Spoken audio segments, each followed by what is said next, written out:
Alright, so I'm walking this engine up. Here I got it set up here on a chain here.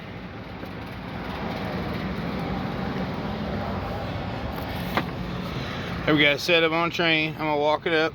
I'm gonna put it on a jack underneath of it. On the same configuration I had that I pulled it down in. Had a couple of piece of wood on top of it to make it tall enough. And so we're gonna get that set back up once I get it pulled up, and I'm just stepping it up. Just gotta get yourself some leverage, okay? Get yourself a long, 4x4. This isn't like, I don't know, maybe 6 feet maybe. So if you had an 8 foot, 10 foot long 4x4, you'd be just fine probably. All right, but see, I got me a little leverage on there, and I'm sticking this side out a little bit over here. But you just walk it up, and then run your jack underneath. I'm all by myself out here. So I had my father's help a little earlier. I got people's help. But it's if there's a will, there's a way. So here's what we got going on. I got the jack under there now. I'm just slowly working my way up. Go up a little bit. Give the chain a little bit. Go up a little bit. Give the chain a little bit. Once I got it up there a good bit, I'll be able to put the shims under there I need to put so I can position the engine to get the mounts connected. And then once that's stabilized, it's pretty much a clutch installation from there. So after some finagling, getting that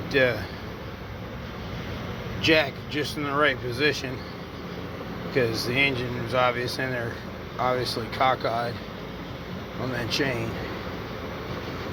So kind of got the jack position there, and kind of had to adjust it a few times down there, right there, and get it kind of balanced on there, at least to where I could hold it with one hand and kind of guide it in to the mount here. And here we are. We're in there.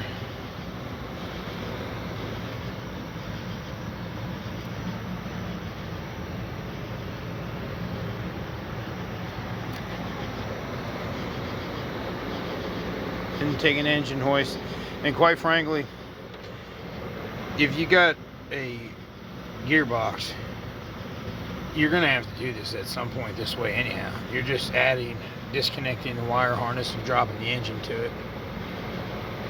Well, and the AC and the exhaust manifold. There's really not a lot to it once you got the gearbox off for a clutch and flywheel change, especially if you're going to do the rear main seal. So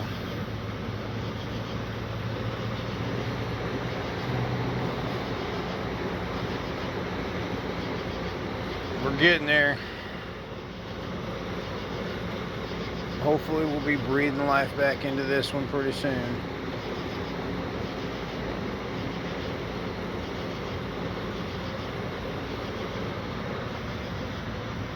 Yeah, I really like doing it this way, because I didn't have to take the hood off. I can close it and keep my work covered every night because we're outside. And I did it mostly myself. My dad did help a little bit, but most of it was just little things he helped with, really. I mean, I could have done it myself. I do appreciate his help.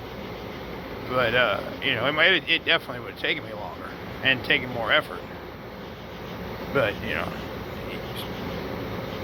just keep hacking away at it, and you make sure you're being safe. I use the furniture mover and what have you. This is an aluminum long block, so it's really not that heavy. I'd have to say it's probably about 300, right around the 300-pound range. Because I weigh about 240, and I don't have any problem scooting it on the ground. I can't imagine it weighs too much more than me if I can scoot it around on the ground pretty easy.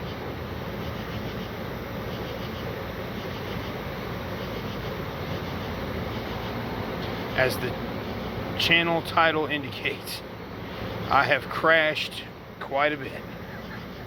and I am covered in scars, literally from the top of my head to the tip of one of my big toes.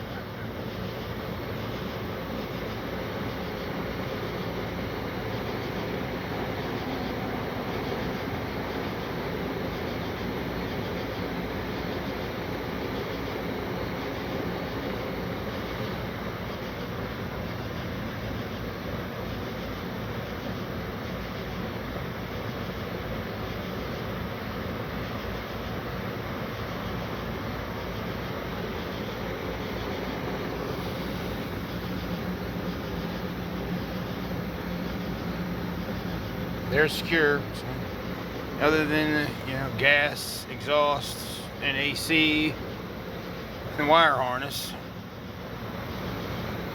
It'd be a standard clutch change and that sort of thing. Even though we're not changing that sort of thing, because actually that was just done, like, I don't know, about a year or two ago. So. And there was a quality clutch and flywheel and all that put in here at the time, and it all looks still pretty good. So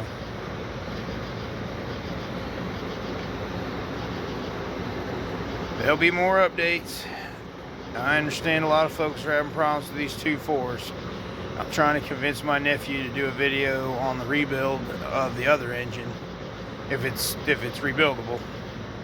If there's not a bearing in there, it hadn't spun like crazy or something.